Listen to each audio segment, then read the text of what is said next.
रूपाली, एक कप चाय बना कर ले आओ। मेरे सिर में दर्द हो रहा है रजत, चाय तो मुझे भी चाहिए।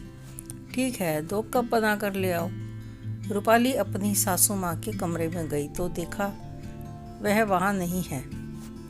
तो वह किचन में गई तो देखा कि सासू माँ रसोई में ही थी। तो वह रूपाली को देखकर बोली, कोई काम था क्या?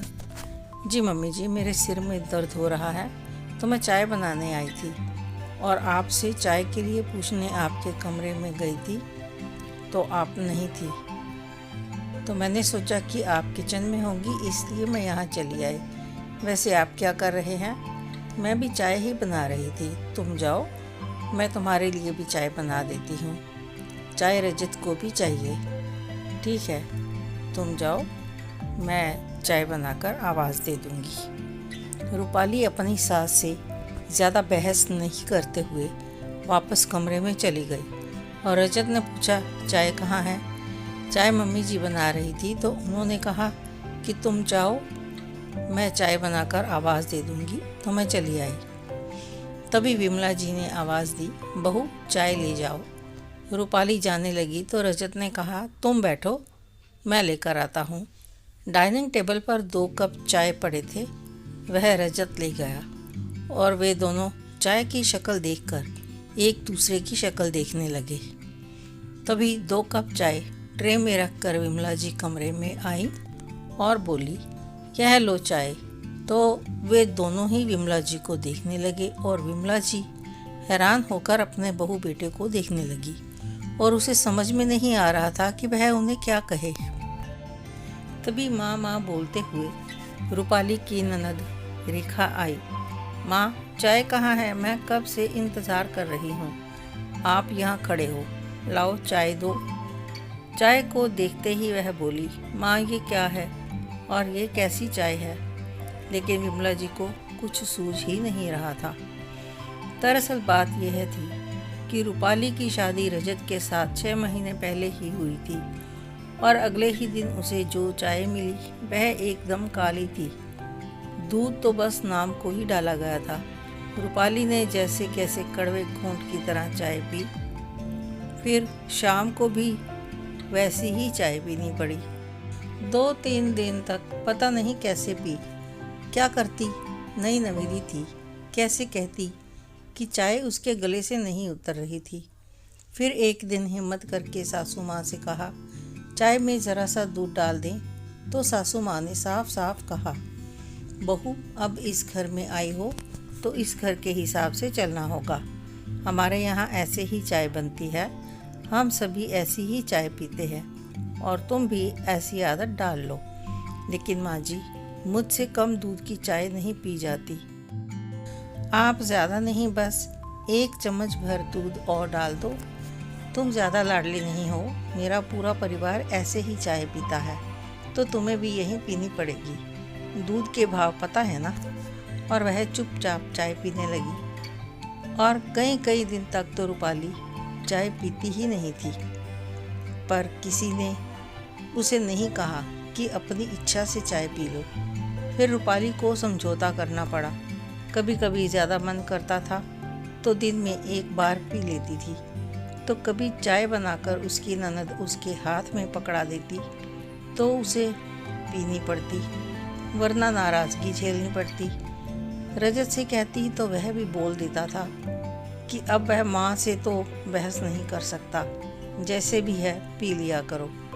शाम को कभी वह रजत के साथ घूमने जाती तो बाहर चाय पी लेती।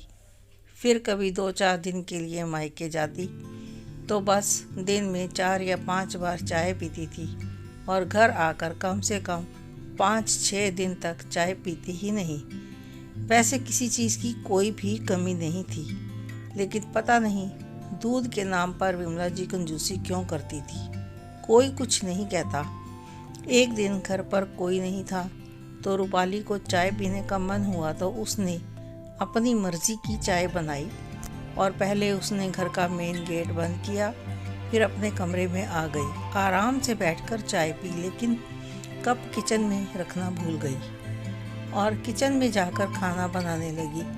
शाम को जब सभी घर पर आ गए और सास ने चाय बनाने को कहा तो अचानक रूपाली को याद आया कि उसका चाय का जूठा कप तो कमरे में पड़ा हुआ था।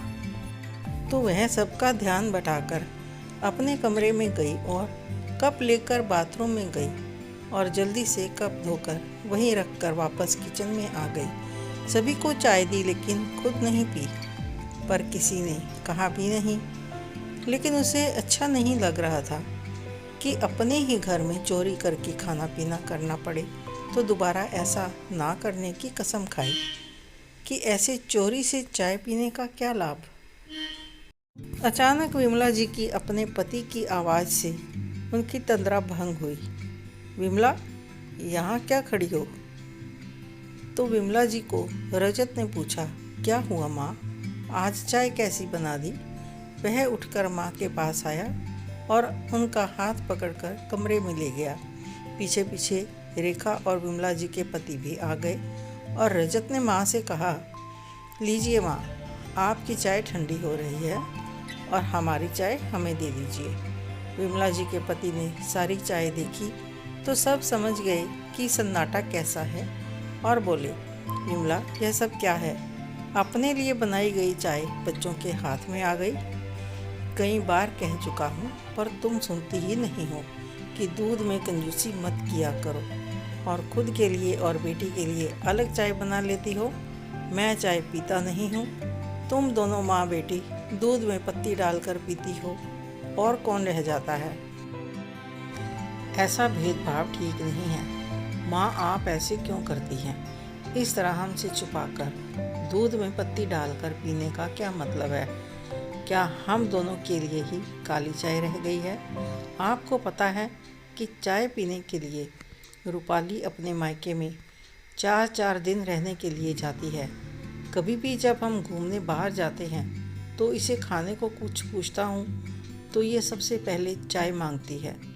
तो सोचिए, हमारे लिए कितनी शर्म की बात है कि आपकी बहू अपनी इच्छा से चाय नहीं पी सकती। माँ, बताइए कि घर में किसी चीज़ की कमी है क्या जो आप ऐसा करते हो? सोचिए कि रेखा को भी आप छुपा कर चाय पिलाती हैं। उसे भी कल ससुराल जाना है तो वहाँ कैसे तालमेल बिठाएगी? वह कौन से संस्कार लेकर जाएगी? अब विमला जी को काटो तो खून नहीं। उनकी आंखों से आंसू बहने लगे तो रजत ने उन्हें गले से लगाते हुए बोला, माँ, आपको शर्मिंदा होने की कोई ज़रूरत नहीं है। सुबह दूध वाला आए तो उसे कहिएगा कि दूध ज़्यादा लेकर आए। विमला जी रूपाली के सिर पर हाथ रखते हुए बोली, आज से तुम्हें चाय के लिए मायके जाने की ज़रूरत नहीं। आज के बाद से मुझे पूछने की भी ज़रूरत नहीं है। यह तुम्हारा अपना घर है, किचन भी तुम्हारा है। अब से कोई रोक टोक नहीं होगी। अब तक जो हुआ भूल जाना और मुझे माफ़ कर देना।